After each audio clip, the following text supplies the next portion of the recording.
What does it mean truly to win? What is winning in our hearts versus our ego, especially when we find ourselves in a disagreement?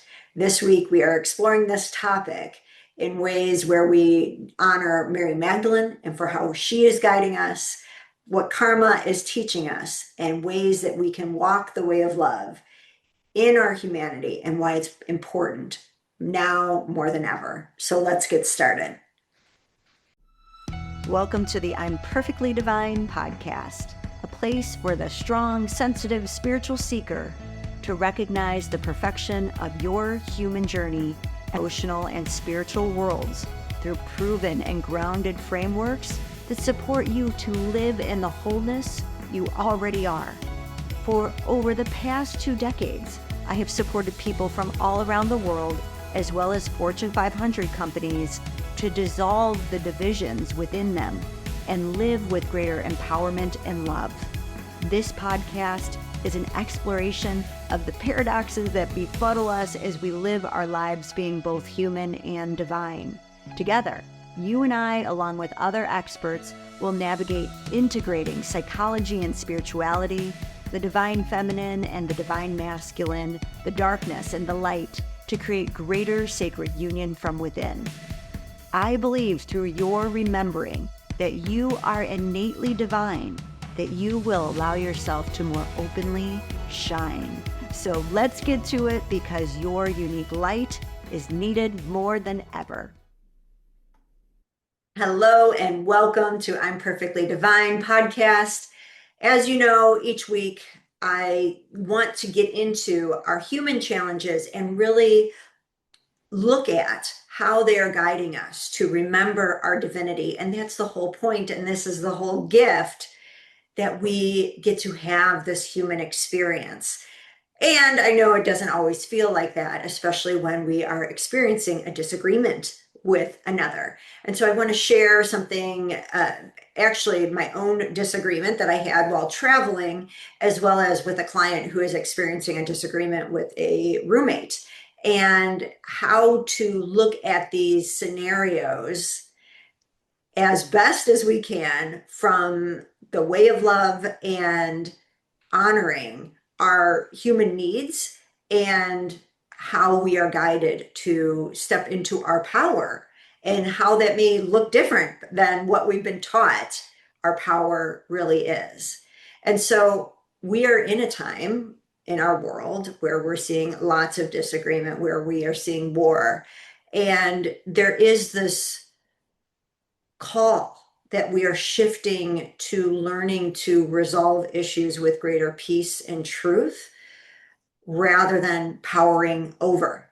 And so we have to honor that we are in a transitional period. And what this means is that we've been doing how we have been taught in many ways with the patriarchy, is to win at all costs. And part of that includes violence, whether that's actual physical violence or emotional manipulation. And so we are being called to practice how to bring in balance and respect for one another. And we are in the most challenging point of this, because you are someone that, if you're listening, you are learning to bring forward this energy of peace and love, while what we have been taught is that winning at all costs is winning. And we have been blessed to understand that actually in our hearts, it doesn't feel like winning. And so we've been in tune to our hearts and been blessed to find our way back to our hearts to know this without a doubt. And yet other people around us may not know it yet. And so just like you and I were, I'll speak for myself, I definitely know the ways of being in the patriarchy of that winning at all costs. And that's always why when I talk about the patriarchy, it's not a man issue. It's all of our issues that we have been swimming in this, and the ways that we have learned about power that are actually hurting us on such a soul level. And we have been born in this time to be change agents for that. And that can be really challenging to do. So, first of all, we just want to see that and honor that and respect that. And what we have to understand and why this has perpetuated for millennia is because when a person is internally struggling and they've been taught to ignore their emotions,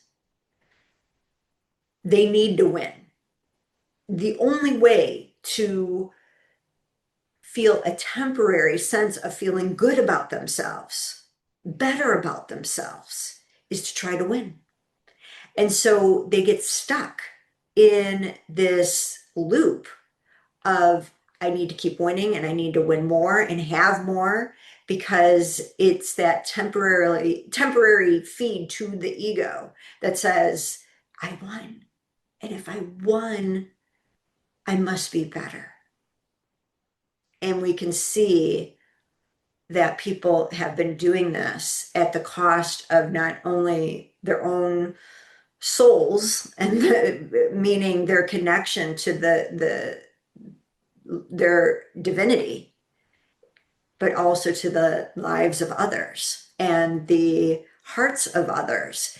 And so this is why it's very unconscious for people, and yet it's so vital for them. They constantly try to absorb energy that isn't theirs. And so if you are in a relationship with someone, whether it's a partner, a family member, um, a, a friend, and they are struggling with this, they aren't feeling good about themselves, then you become a prime target to them trying to absorb your energy to feel better, especially if you're someone who has been working on yourself and you're finding greater and greater levels of inner peace, or you're just a person that hasn't been raised in the same way and you don't go to the lengths that some others have been taught to in order to try to feel better through the external, that it's an unconscious need that they're trying to pull and take that energy. And so it's what they're doing isn't conscious, it's their inner energy, their inner chaos looking for stabilization. And so the more stable you are, that, and especially as you're learning to become more stable, you can be vulnerable to others trying to take away your peace. And so, first of all, I just want you to honor that and to understand that it's it's a part of your own transitional phase to really own your peace, love, and power that you have. And so what they're trying to do is they're trying to bring you down to the energetic level of disharmony, because that's what feels comfortable to them. That's what they know. And that disharmony they work very well in, right? So for you, you're like, I like peace. I like things for people to get along. They crave the disharmony. Again, not consciously, but their energy field is craving the disharmony because that gives them the opportunity to quote unquote win, to manipulate things so that they can feel better about themselves. And part of the strategy is to manipulate you. Now, the gift in this for you is to be able to recognize, where am I still getting hooked? Where are they still trying to lead me and bring me to their energetic level? And I fall into it, because we all do while we're learning this. And it's really recognizing that their heart knows that despite their mind telling them that they are winning, their heart knows that they're not, because they're in such disharmony, because they're in such inner chaos.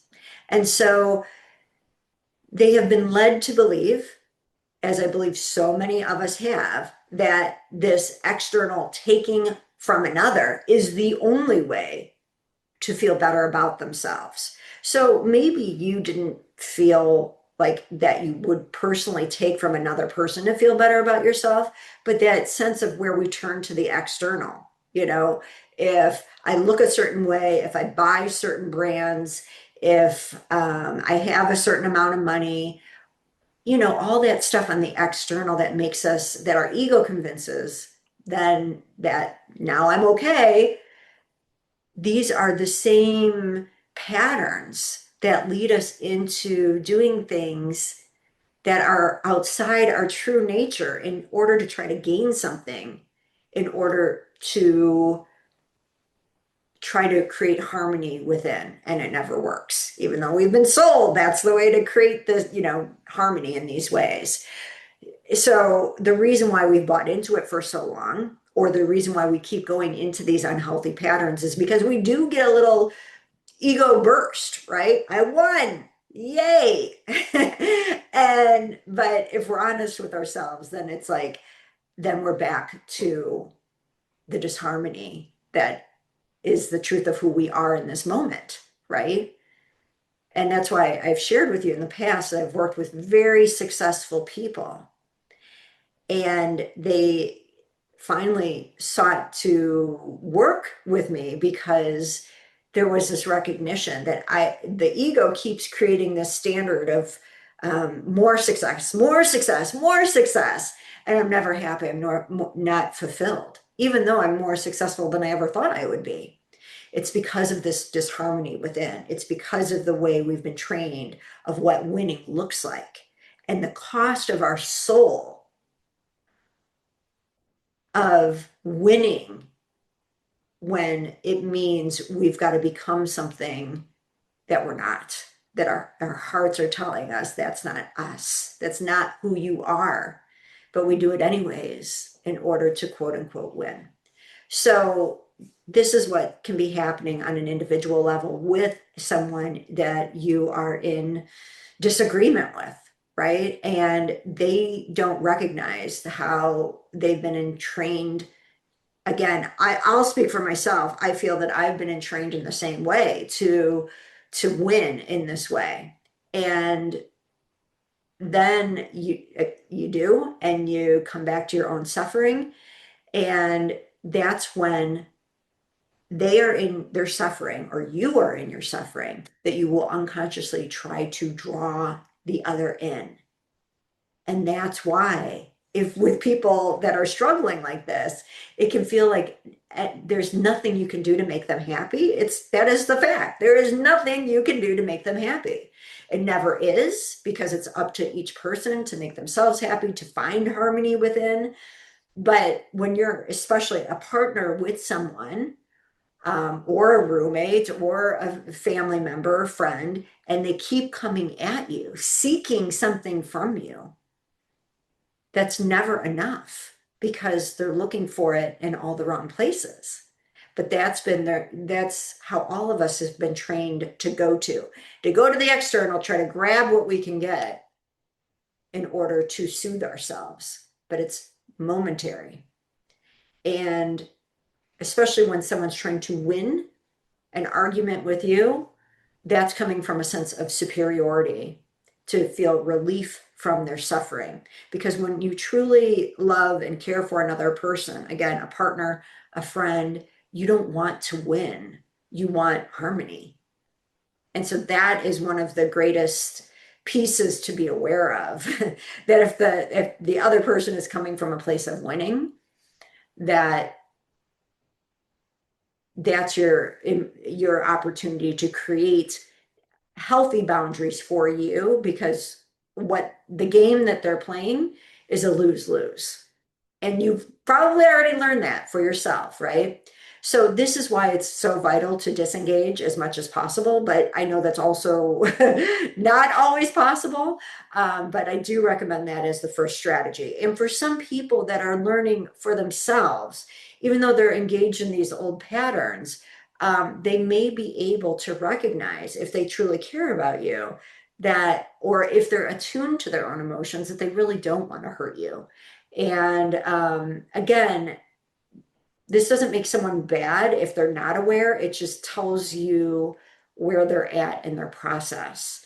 And I'll again speak for myself that I've gone through the stages of being unaware to gaining awareness, but still being in unhealthy patterns and not recognizing it, to really seeing the lose-lose of the ways we've been taught to win. And then learning how to navigate that without losing myself, right? And so we want to honor the whole spectrum of one's experience in learning this, because what we've been taught has been the opposite of what it really means to win from our hearts. So, yes, try to physically remove yourself from situations. You can tell someone, I'm not going to have a conversation with you when you're not being respectful, when you're raising your voice, whatever. And you can just leave it at that and walk away. But if that doesn't work, it is because the other person, they aren't functioning from a healthy state, and then this disturbs the other even more. It rattles their disharmony, and so they will desperately want to take from you more of your life force energy, because they don't like that you're protecting it, and they are craving more of your life force energy, because they know that their own life force energy is being leaked out in aspects of themselves that are craving, that are desiring for them to have love and attention. But they can't give that to themselves yet, because they're in so much pain and their heart feels like they don't deserve it, because of these actions that they've been trained to do, to look to the external, to look to you, to look to others, to fix, to win, which doesn't work. And that's why I always say there isn't anything to fix. It's about remembering. And it's that fix mentality that can get us, again, grabbing, craving, taking from the external in order to feel better, and it never works. So you can absolutely have compassion for them, and I will encourage you to have compassion for them, but it's important for you to know, especially if you're still finding yourself hooked in some ways, that you're meant to fix this for them, that you are somehow supposed to make them happier, that is impossible, and they're the only ones who can change their circumstances. And so, what I invite us to think about for a moment is how, when we see someone acting this way, or see ourselves acting this way, you've either called them, or thought in your head, or someone's called you either an asshole or a bitch, right? And you're an asshole is usually someone that's been more directed towards men, and it's for someone whose only concern is for themselves, and they don't care who they hurt along the way, right? And a bitch is usually directed at women, and it's someone who comes after you and attacks you. And we know these energies. I mean, I know for myself, I have engaged in those energies. And so, what do we get out of it? It's just recognizing that both of these energies are where we go in the patriarchy to win at all costs. That's what they have in common. I've got to win at all costs. Even, even if your heart knows you're wrong, because our ego is more in control at that point, saying you got to win. That's the only way you're going to prove yourself to be enough, to be better, to be loved, even though you're doing things that are the opposite of that. That's just what that is, the veils of the ego that then manipulate us like puppet strings. And we hurt people unknowingly along the way, along with hurting ourselves.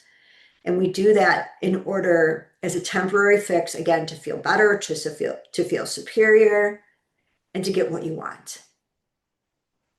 And so I had an interesting experience while I was traveling in Europe. I think I mentioned to you before, my sons are studying abroad, and I went to visit my son who is in Prague. And it was a great, great trip. We went to Prague, we went to Poland, we went to Budapest, and we had a great time. But one of the things that came up was we had a long day. We were after a tour, and we were in a big plaza in Krakow, and we were like, oh, it'd be great to just like sit down, get some drinks, get some appetizers.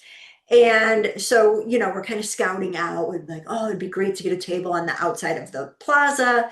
And we step into this area where one of the restaurants that's on the plaza.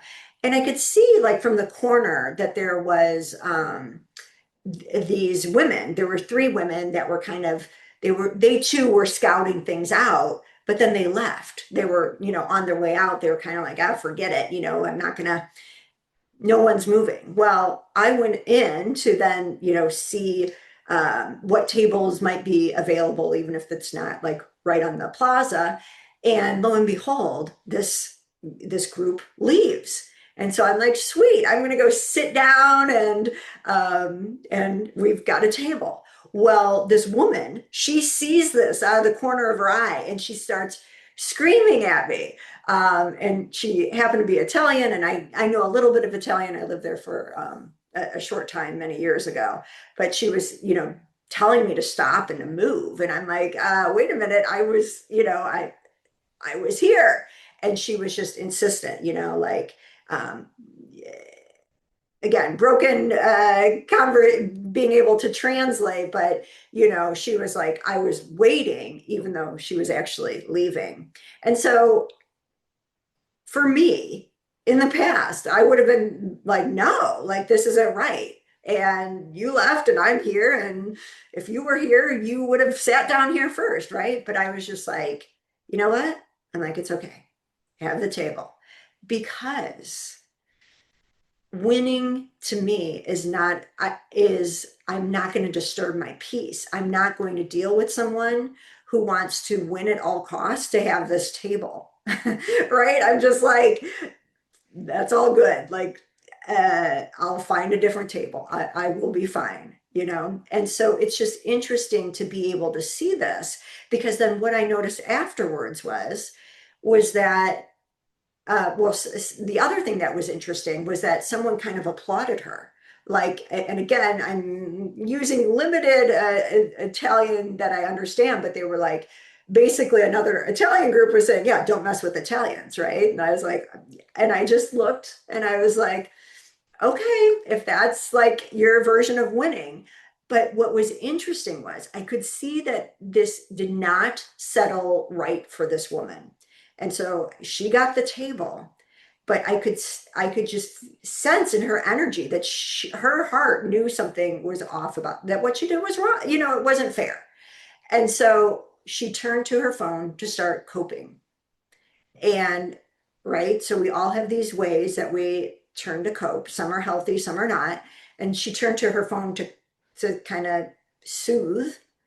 And isn't that ironic when you fight for a table to be right on the plaza to be able to enjoy the view and you're just stuck on your phone? And so this is not to put down that person. Again, I have done exactly or something similar to her that she did to me in the past, where I fought to get the best table, literally. I mean, I've done the same thing. So it's just an opportunity for me to really recognize, like, yeah, that's not winning for me.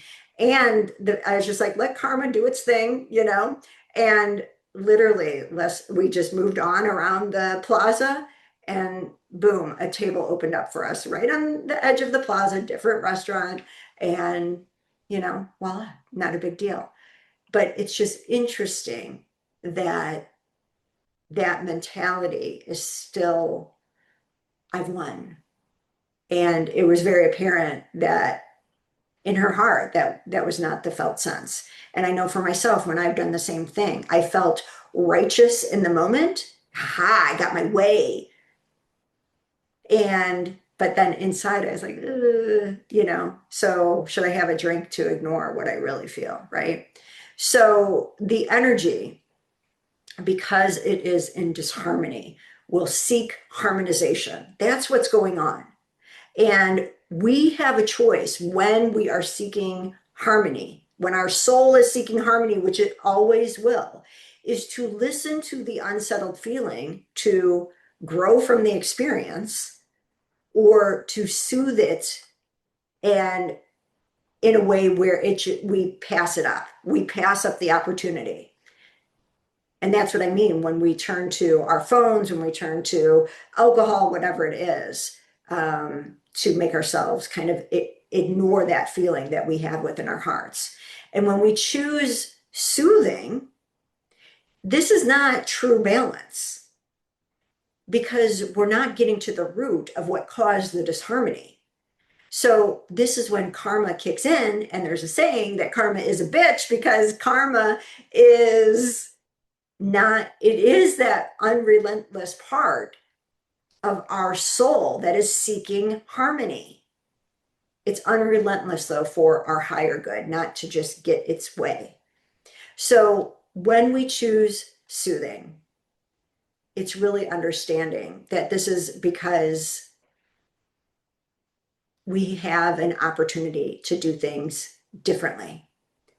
And we want to get back in our center to be able to know what it is that our hearts would like us to do differently. So when karma arises, it means that your soul is ready to experience a similar experience again in order to support you to recognize and address that which is making your life feel imbalanced, or to truly anchor in your knowing. And so what happens to us, and why we say karma is a bitch, is because it'll happen over and over again until you are willing to make the choice to move beyond coping to get to the root.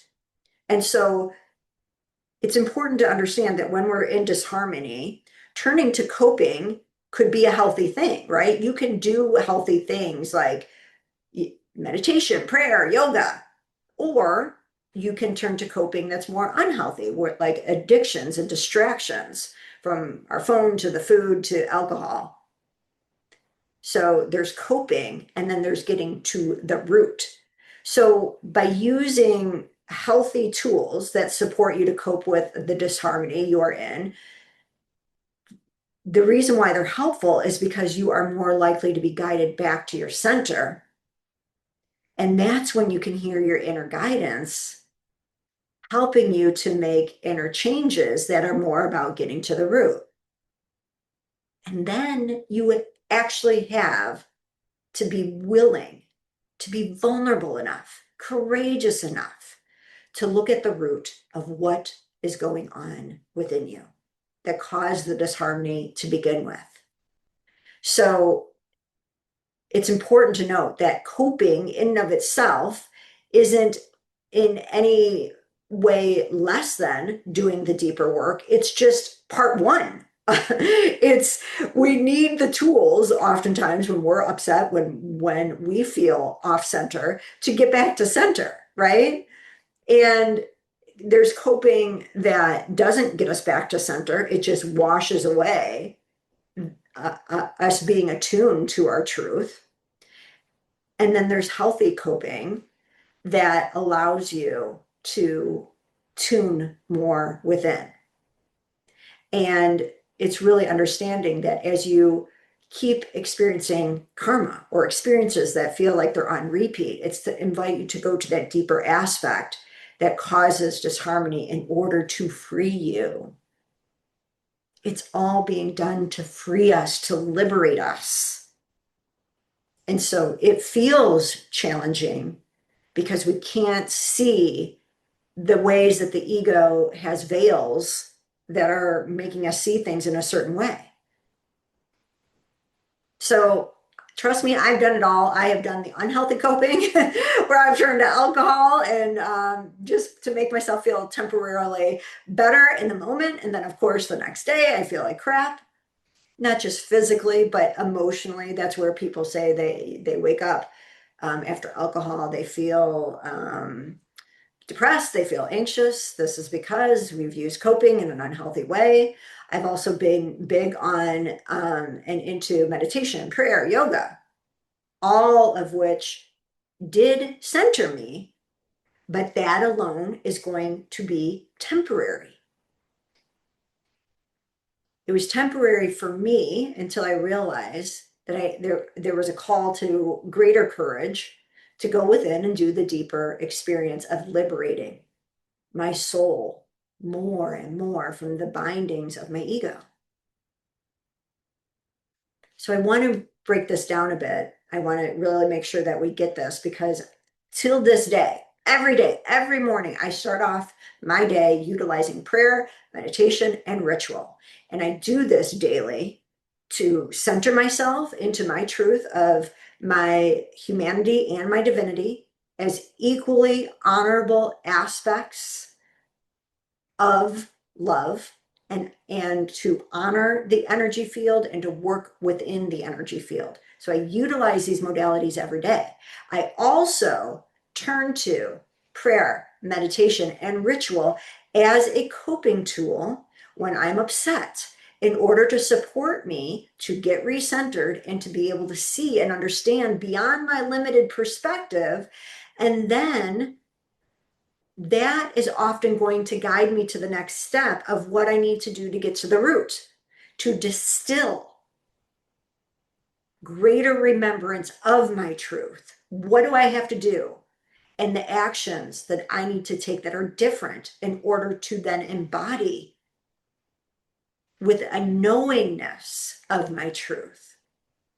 And this is why you see good people, good-hearted people who go to church, who meditate, who do yoga, and may still find themselves on a certain hamster wheel in one or more aspects of their life, recreating something that isn't working for them.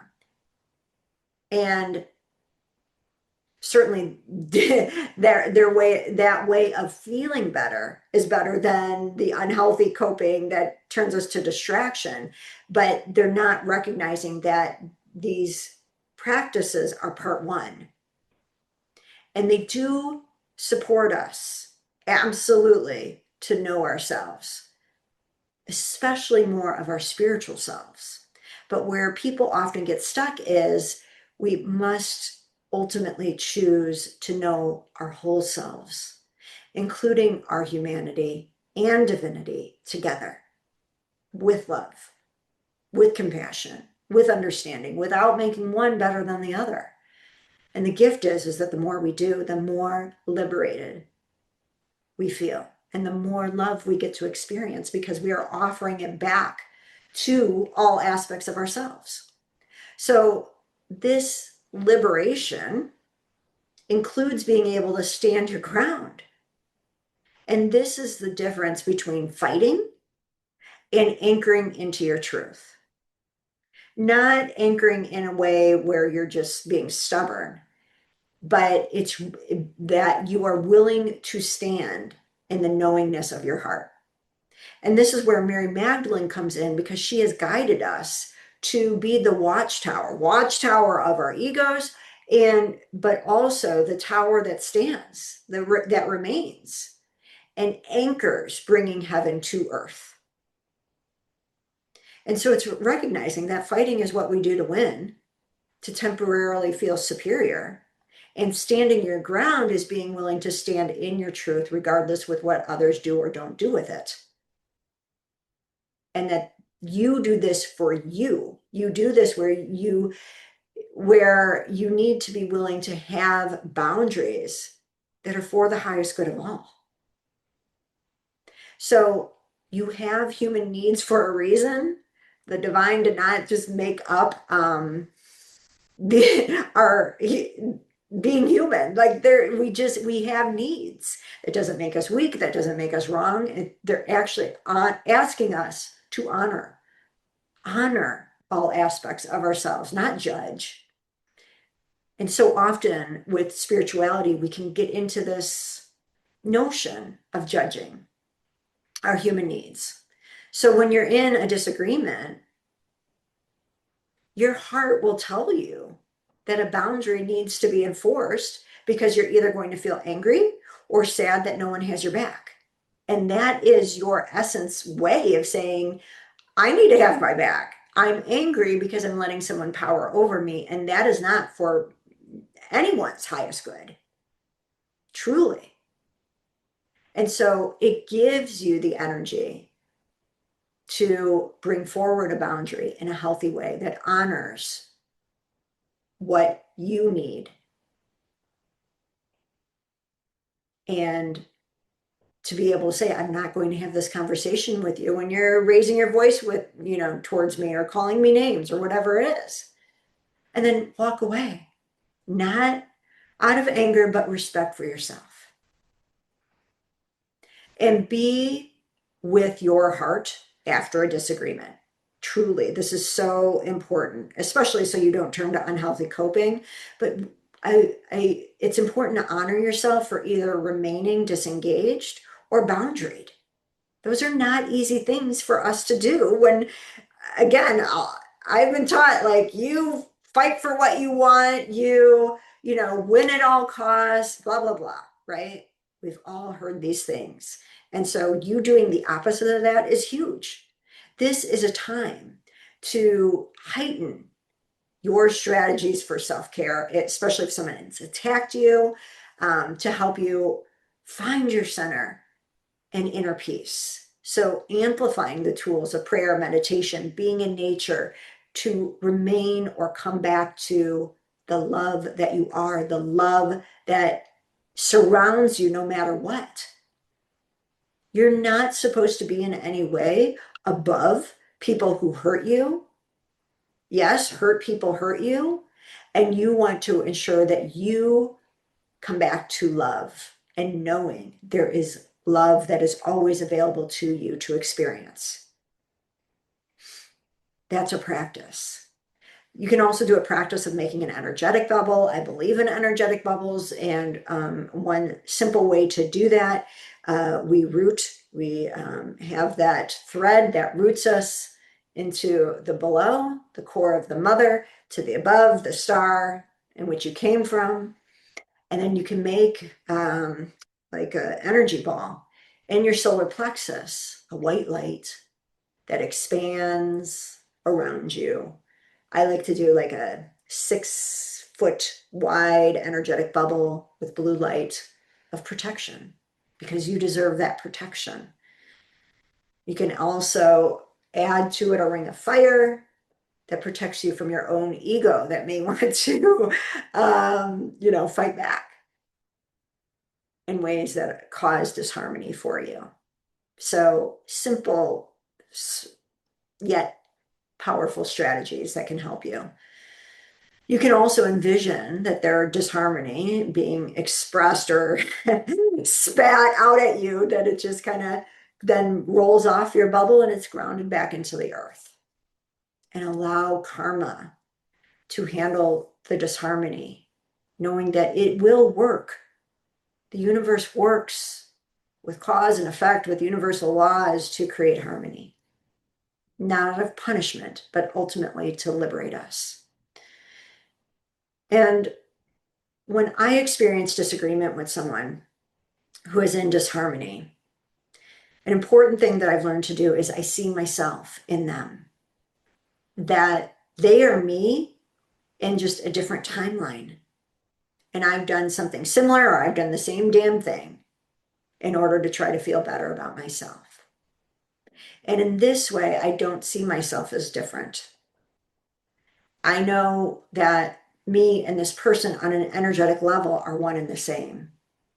And then this can make it easier then to envision the highest good happening for both of you. And the beauty of this is that you don't have to know what that highest good actually looks like or is, but that it's possible through the power of love. That does not make you right or better or superior, but that guides you to connect to love as much as you can in a given moment and honor your human needs. So I want to honor you for walking this path, for being willing to be conscious, to be willing to be in the humanity and the mess and the challenges of it. Because this is part of our divine work that has been ignored, that we've been told to just focus on connecting to the divine without liberating ourselves from our ego in our vessel, which is ultimately how the divine is expressed in our human form. And so it's understanding that we are in challenging times when the outdated model of powering over others is still very present in our reality and in our energetic field. And this is exactly why it is so important to honor that you are willing to be a change maker at this time and remain in your heart despite attacks.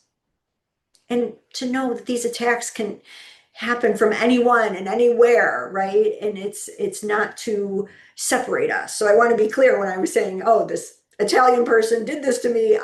It's not like I now, you know, don't like Italian people. I love Italian people. I've always loved Italian people. It just so happened that in the story they were speaking the Italian language. So that's why I brought it forward. But it's just understanding that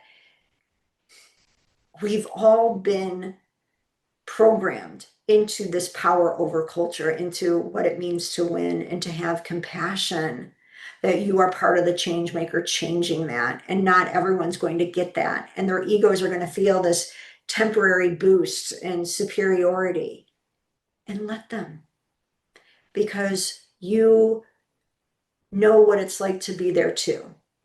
If we're honest with ourselves, we've all done this, and we know what it's like to do that to ourselves and be tricked by our ego, and to then have to move forward with working our way through that karma in order to liberate ourselves. It's not easy. It can be a bitch, but we do it because of our love, because of our devotion to the divine that is guiding us to bring heaven on earth. And it's not just going to come from trying to act like monks. Like we are in this human experience in a time of massive change and disagreement.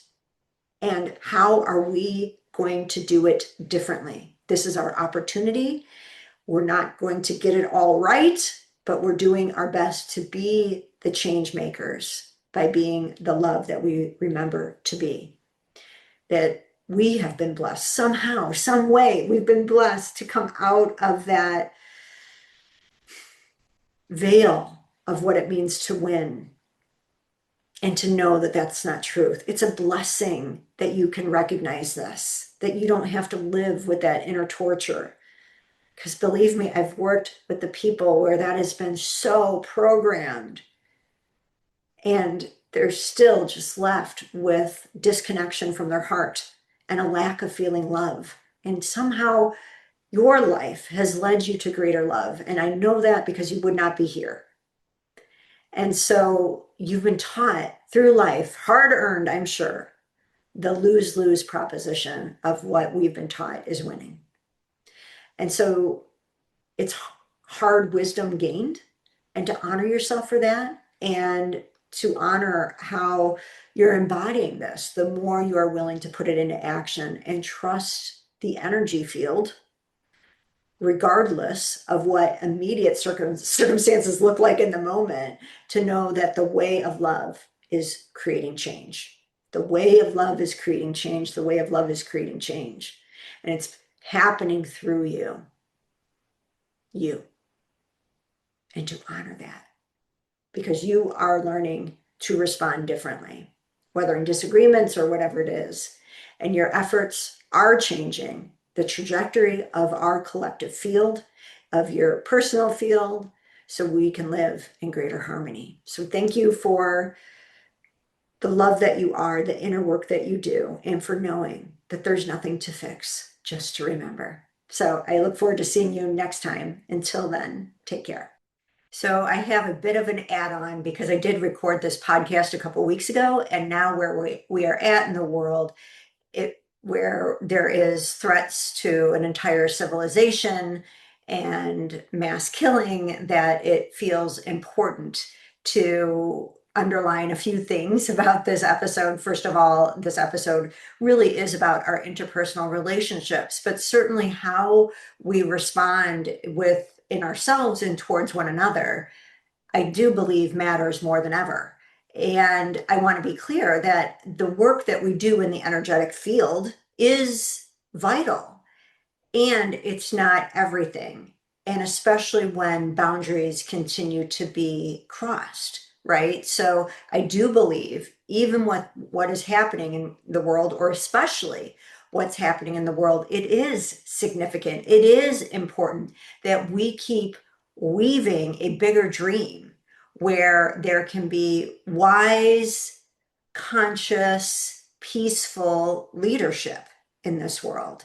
And it's important for us to keep our heart open to that possibility, because we are the ones that are meant to bring that forward. That's why we are here.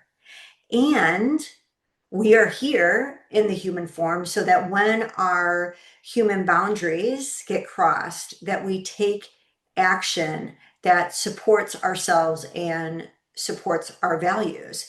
And for me, this has really meant in the political world about staying informed. I'm not really the name calling thing doesn't really, it doesn't really matter in the end. It's really, to me, it's about how to stay informed and then what can I do about it. And so that's my invitation to you, whatever way you want to stay informed. And I believe we have to go beyond the normal media, because right now there's a lot of headlines and we can get very taken in by the headlines and roped into the headlines. And meanwhile, there is systematically rights and laws being changed and taken away that we don't even realize is happening. There's legislation that is changing. And so while we're focused on the present, it's like someone is in a chess match and they're already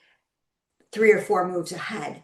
And so they're changing law that so that in the future, whatever is done, there's no legal basis to be able to um, go after someone for doing things that are clearly not right, not just.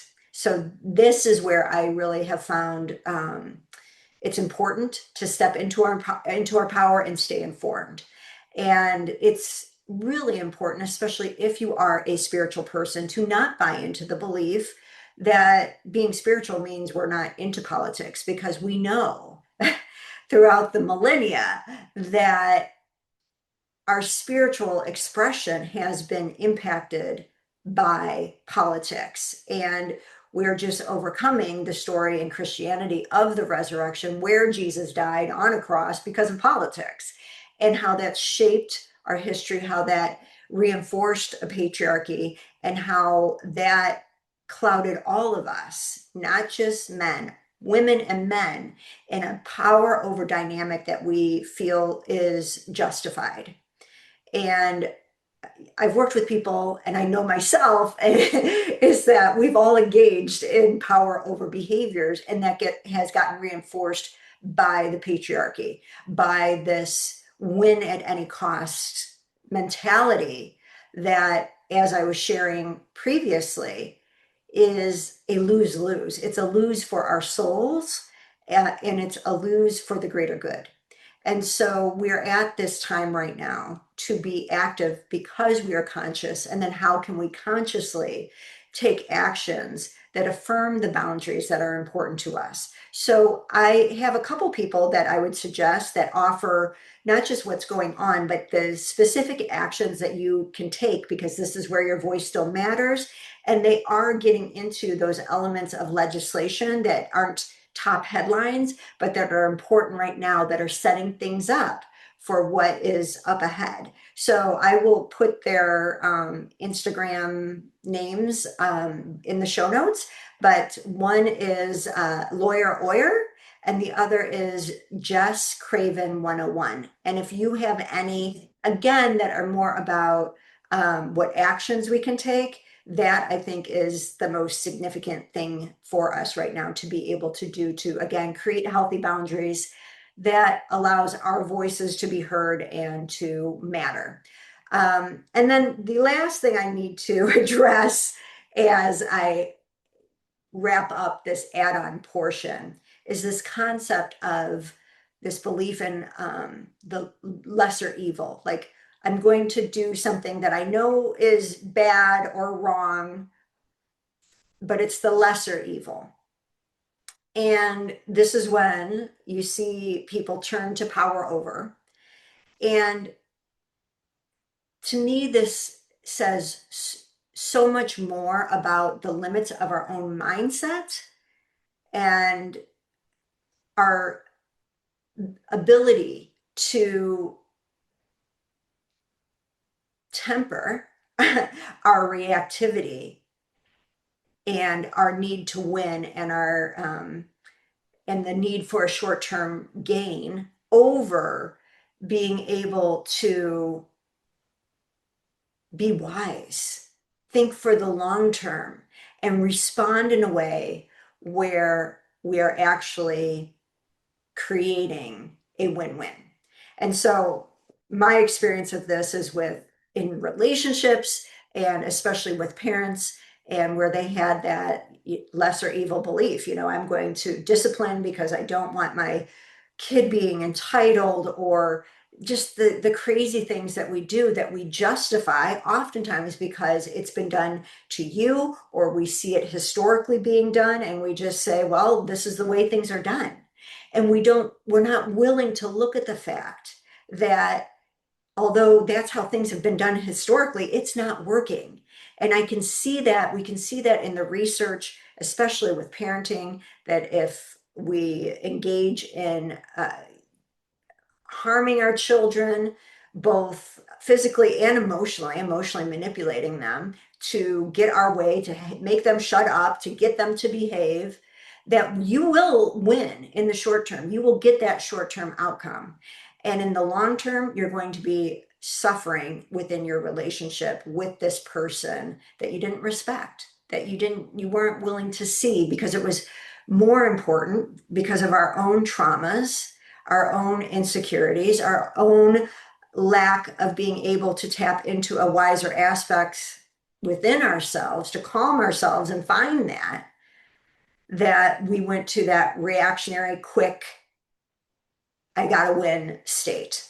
And again, I've seen that over and over um, in parenting. And it's recognizing that if it doesn't work in our personal relationships, it's not going to work in larger relationships. And so we want to start to dissect these beliefs that justify the lesser evil and just realize that oftentimes that lesser evil is actually us calling someone else something someone else bad or wrong or evil, and yet we are the ones actually behaving in a way that is so off from our hearts and who we came here to be. So yeah. And we've all done it. I've had my reactionary moments with my kids, and all we can do is learn from that and apologize and make them afterwards seem, know that they are seen. But we're talking about a much bigger deal with how we are responding now in the world. And so again, this is why you and your conscious efforts, even though they may not be playing out on a world stage, do matter. And I do want you to know that the energy field that you are working with, that your heart, that reverberation matters, the anger that's coming forward matters, and you can use it consciously to, again, what actions really matter. What is going to allow me to feel that I'm creating a healthy boundary and continue to understand more so that I can create healthier boundaries that will support and reflect what I value. So I hope this episode supports you as you navigate these interpersonal relationships, in your closer personal dynamics, and of course, how we show up during a time when there is um, unheard of levels of ways that people are turning to power over that is completely destructive, and that we utilize our consciousness, our willingness to see beyond the short term and to do our best to show up wisely during times where it is challenging and chaotic. So thank you again for listening in, and I look forward to seeing you next week. I am so honored you have joined me today. If you enjoyed the I'm Perfectly Divine podcast, subscribe so you don't miss any of our power-filled episodes. Also, if you know another who is strong, sensitive, and spiritual and wants to dive deeper into emotions and ancient wisdom so they too can create profound peace and fulfillment from within, please share this podcast. Thank you again for joining me, and I look forward to reconnecting with you soon.